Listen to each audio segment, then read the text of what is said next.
At first glance, a shooting competition like the King of 2 Miles seems pretty basic. Aim, pull a trigger, and watch for impact. But the reality is that success in this kind of event boils down to precision equipment, scientific calculations, and near superhuman mental and physical control. The best make it look easy.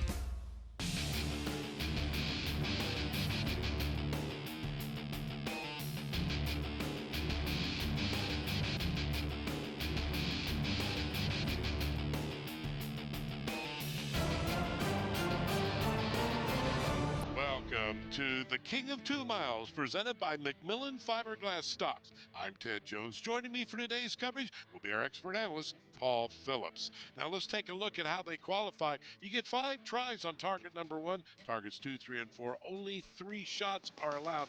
You must hit each target to gain enough points to be able to advance to the final round. Only the top 10 will make it to the finals, and we're getting very close to that now each week as we progress. Taking a look at the targets, about 2 by 3 feet. The first one there, just under 1 mile. Target number 2, also just under a mile, 2 by 3 feet, 1,715 yards to be exact. Then we go just over a mile with target number 3, and that's the one that usually causes problems for most of these shooters. Finally, target 4, the furthest one away, over a mile. It's 30 inches by 37 inches. Here's the way it stacks up right now. Derek Rogers on top very comfortably in the number 1 position, along with Walt Wilkinson. And on the bubble now is Chris Schmidt with only 25,495 points. Only the top 10 will advance.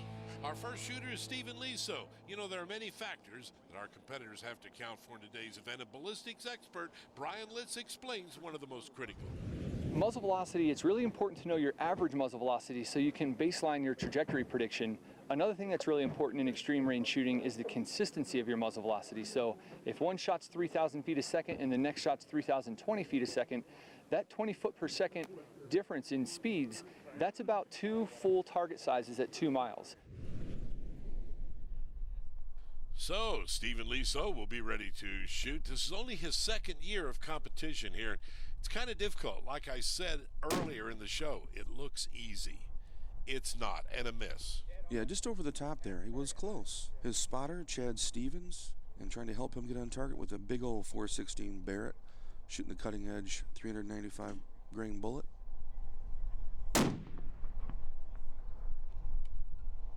And once again, he misses. Yeah, there was no call on that one, Chad said. It was hard to see the impact of where it hit. A lot of times when guys come, they think it's easy to hit those plates, but it's not. It's hard. It takes a teamwork. Just over the top there, as you can see. Well, folks, keep in mind, this thing is almost 1 mile away. It's a long way. You have to have your shooter, your ammo has to be on track, your spotter, and your wind guy all have to be working together. See, it looks close, especially in the lower shot right there, because we have a camera zoomed in on it. So it looks like it's not that far. Yeah, that's true, Ted. Yeah, the cameras make it look a lot closer than what it is, but this is almost a mile away. Intense concentration, and unfortunately, he has missed. So he'll be out of competition very early. A lesson hard learned. Take a look right here at those misses. He had 3 high and 2 of them low. We ask him, how tough is this to get into? I've had a go at it last year. Came in as a novice, learned a few things, talked to a lot of people, learned a lot of things, became a little more confident.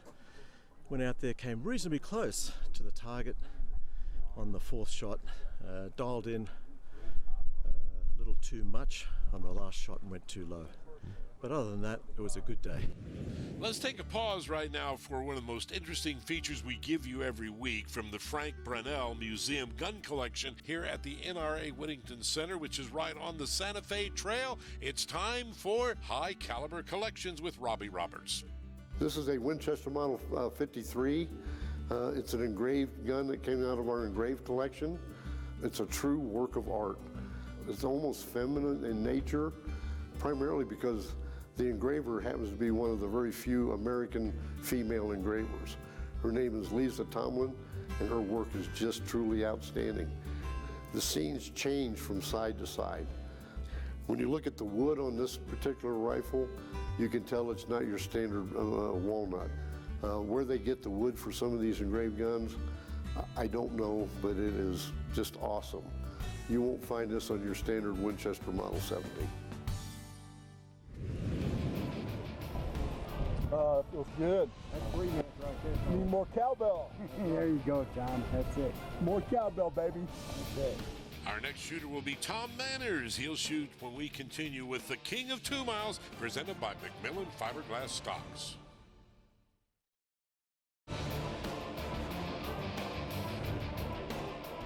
King of 2 Miles is being brought to you by Burger Bullets, the highest levels of precision.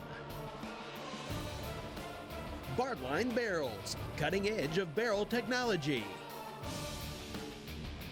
And by McMillan Fiberglass Stocks, molding the way America shoots. Welcome back to the King of 2 Miles, presented by McMillan Fiberglass Stocks. I'm Ted Jones alongside our expert Paul Phillips. Our next shooter is Tom Manners, and we talked to him about how important is the equipment that you use. The main thing with this game is really knowing your equipment. You got to have it. You got to shoot it. You know, you can have all those calculations in the world, but you got to go out and prove those calculations. So we keep learning about this long-range shooting and what is and is not important here. Shooter ready. Stand it. Yeah, Tom's a owner of his own stock company, Manners Stocks.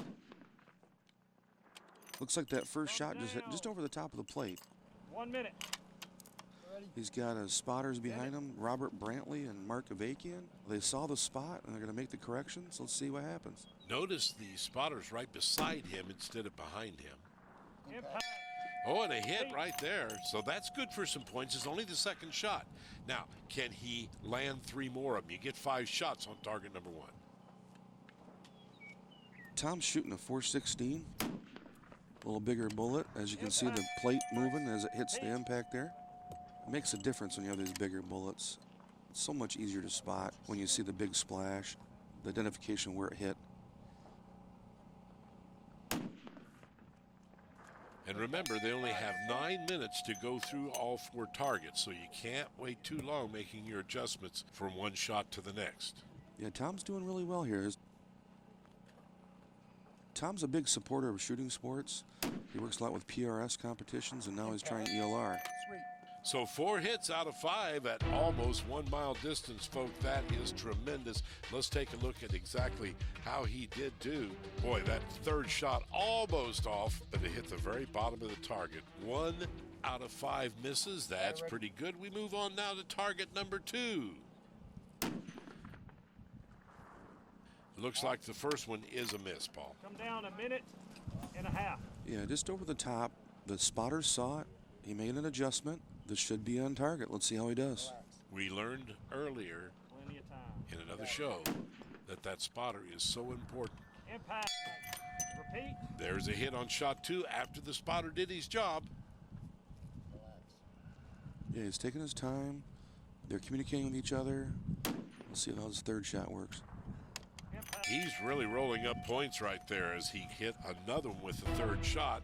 And you can see right here his score so far, 4 out of 5 and 2 out of 3. Not bad at all. He's amassing points as we move on now to target number 3. You ready? Send it. A little bit over a mile.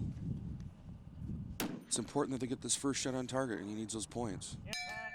He did hit the first shot. Now, do you make changes? Well, it depends what, on the wind? Well, you know, he hit center mass on that first shot. Repeat. He needs to just keep rolling here. He had a little bit of a sticky bolt there, as you noticed. There's a little bit of time that just went by. Let's see how that second shot works out. Impact. And he had a miss. Oh, that was to the right then, wasn't it? Yeah, I held a little bit to the right. But since he hit the first one, there are more points involved. How long it takes you to be able to zero in and hit that target is so important. Only the top 10 in points can advance. And looks like another miss with target number 3, but he did hit the one, so he'll move on now to target number 4. He'll be looking for an early hit, needs those big points. Favor right. Hold right. We're over a mile here, folks. Fire up. Impact. If you notice, they think it's an impact. It's actually hit off to the left there. Same hold favorite left. Smoke coming from the rock makes it look like an impact. It's really hard to see that far away, just past a mile. The spotters have to really pay attention and focus. And another miss, so he only has one shot remaining. He needs to hit this one to get enough points to move into the top 10 to make it to our finals. Come down, minute and a half. Yeah, and that sticky bolt is not helping him out. It's delayed. Got it, minute and a half. So we'll see how he can do in this third shot. He really needs to hit this one to make it. 5. There it is. Nope, sorry. So, miss on target 4 won't be enough points to move to the top 10. You know, he talked about how important equipment was, and then it bit him. Oh, we were heating up a little bit. We're running some pretty hot rounds and had some problems with extraction. Every time I'd slap it to get the gun out of battery, and just slow getting back into battery. Had a great time though. After the break, our next shooter will be Randy Powell. You see him right here. He'll shoot next when the King of 2 Miles, presented by McMillan Fiberglass Stock, returns.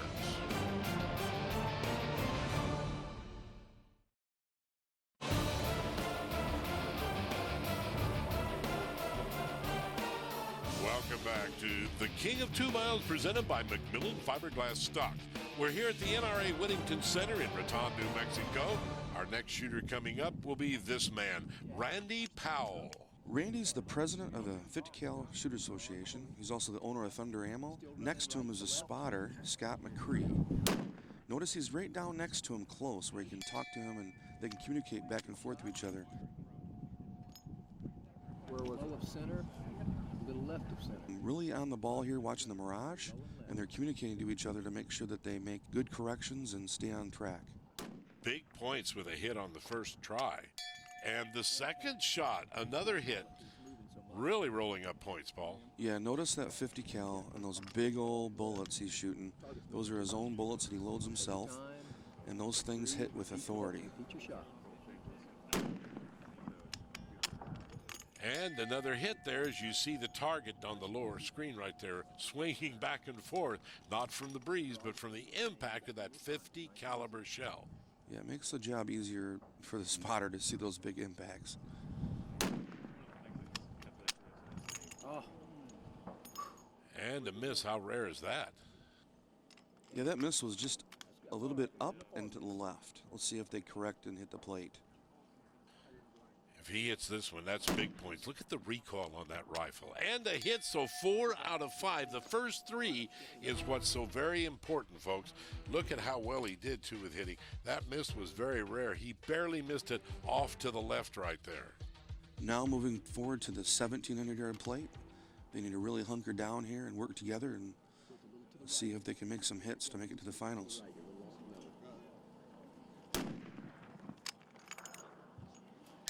And a hit with the first shot. Big points racking up right there, too.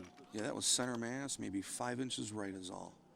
Right down the pipe. Let's see if they keep rolling here and get these hits on target.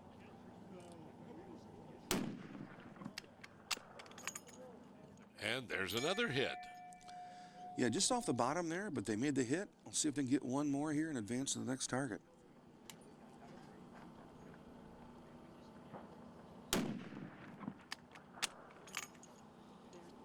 All 3 shots on the second target hit. So talk about rolling up points. He's only had 1 miss so far out of 8 shots. Moving to target number 3. Yeah, that's over a mile. They racked up massive points. They only had 1 miss for the first 2 plates.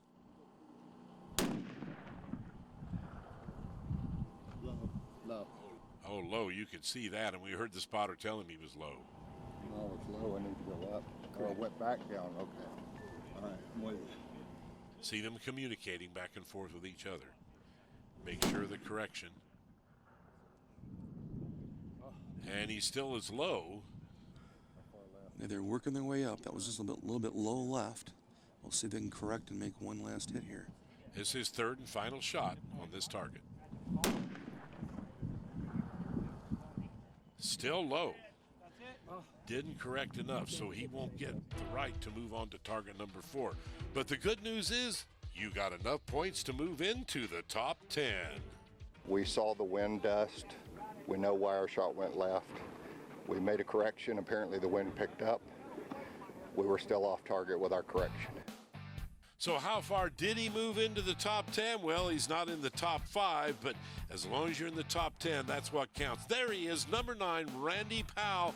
Chris Schmidt gets bumped out. Now, this particular episode brought to you by McMillan Fiberglass Stocks. To find out more about that, we set our Paul Phillips down. Hi, we have Kelly McMillan with McMillan Fiberglass Stocks with us today. Kelly, tell us a little bit about the history. How did we get to where we're at today? Thanks, Paul.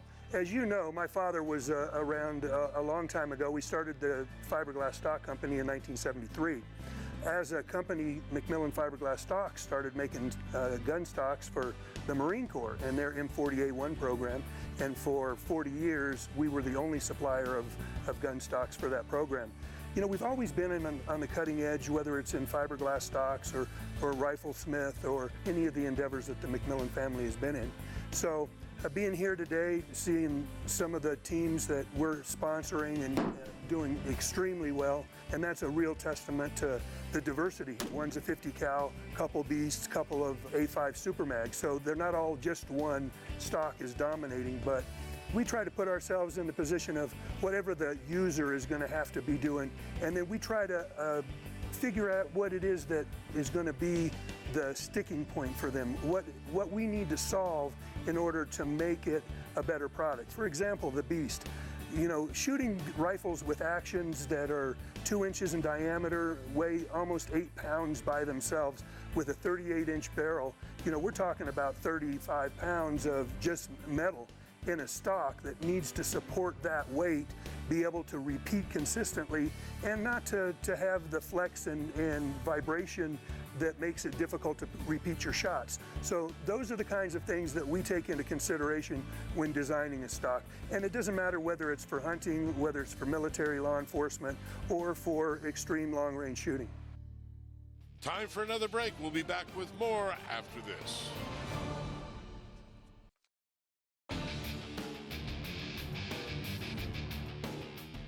King of 2 Miles is being brought to you by Lone Star Field Products, the world's most precise rifle rest. Applied Ballistics LLC, the science of accuracy. And by Stiller's Actions, building the highest precision custom rifle actions in the world today. Welcome back to the King of 2 Miles, presented by McMillan Fiberglass Stocks. I'm Ted Jones, Mike's side, with our expert analyst Paul Phillips, and let's meet our next shooter, John Geib. Yeah, John's a former Ranger. He's also the part owner of JJ Rock Action. It's a new ELR action they're coming out with. He's shooting a 375 shot attack, and he's got some heavy hitters behind him, Tom Moraz and Ronnie Wright, helping him out. So the first shot was a miss, and that normally can happen because you have to adjust a little bit, which you saw him do with his scope right there. Let's see if it worked out. Yes, it did. I can see that lower target right there hit. Nice direct hit for him. John is a sniper instructor now and teaches law enforcement, military, in the civilian world. He understands his sense of urgency. He does this every day, and as you can see, he's making hits. Except for shot number 4, which was a miss. Same target? Same target. Ready? He moves right along. I mean, his pace is rapid. He's not going to have a problem with the 9 minutes, that's for sure. Shot number 5. Great job right there. Take a look at it, folks. 3 out of 5. The misses were barely misses. The 4th shot just a little low. But he's amassed some points, and that's what it's all about, as we just saw with our last shooter. 1 mil right? 1 mil right. Ready? Send it. Here he goes. Target number 2. Just under a mile. A miss on the first one. Not unusual, but you lose some valuable points. Take some elevation out of your... How much? Same wind hold. The sooner you hit the target, the more points you get. What's the wind? 0.8 to 1. Bracket you hear the wind spotter back there talking to him about the wind, and it worked. He's got a hit right there. Yeah, Ronnie picked up the wind really good on that, and they made the adjustment. John made the impact, so he's good to go. And unfortunately, a miss. with shot number 3. Yeah, just under the bottom of the plate. So you can see not a lot of points scored right here yet. He'll need some more. He'll need to do really well, actually, with target number 3, because that top 10 is getting tighter and tighter. Need about 30,000 now to get in. All right, ready? Yeah, the wind's picked up, as you notice. You can see it in the foliage and the trees in the background. It's going to be difficult for him to find the plate. Notice the tarps in the background. It's blowing pretty hard right now.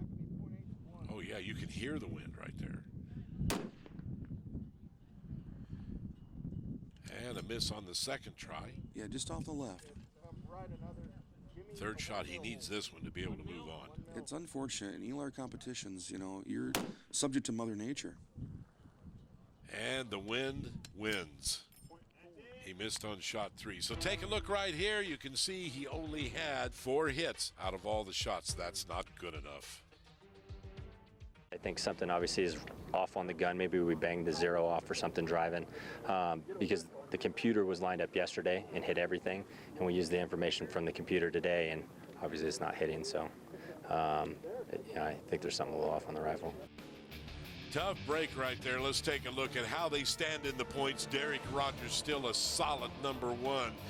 On the bubble right now will be Ronnie Wright, as we see number 10. Obviously, Randy Powell is the only guy to get in that didn't hit all 4 targets. That'll be a wrap for this edition. We'll qualify more next week. I'm Ted Jones for Paul Phillips. Thanks for watching. So long, everyone.